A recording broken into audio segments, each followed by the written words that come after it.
Hello दर्शकबिन नमस्ते। स्वागत छ तपाईहरुलाई मेरो यस कार्यक्रममा। म चाहिँ खासमा के भन्न आएको भने म चाहिँ एकदम लकी मान्छे हो के, अनलकी कुराहरुलाई लिएर के। म चाहिँ एकदमै लकी मान्छे हो हैन, अनलकी कुराहरु यति अनलकी छु नि म के भन्नु हो तपाईहरुलाई। मैले मेगी किने भने मेगी आउँछ तर भित्र मसला आउँदैन क्या। अनलकी छु म, जहाँ जान्छु त्यही झगडा भइरहेको छ मेरो।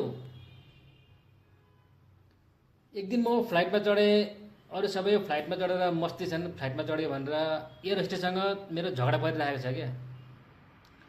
मैले भने बेल बानिराखेको छैन, उसले भने राम्ररी बान्नु बाँधिन्छ, मैले भने पेन्टको बानिराखेको छैन। एयर होस्टेसले मलाई यस्तो हेरी अनि भनी, जहाज रोक्ने बित्तिकै सबभन्दा पहिले त उत्रिनु।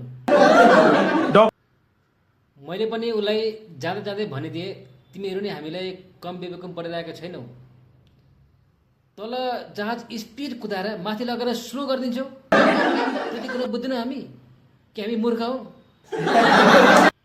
जब जहाज उत्रिसकेपछि मान्छेलाई तल झर्नको लागि सिँढी दिने गरिन्छ, तर उसले मलाई बिना सिँढीको तल धकेल्दी।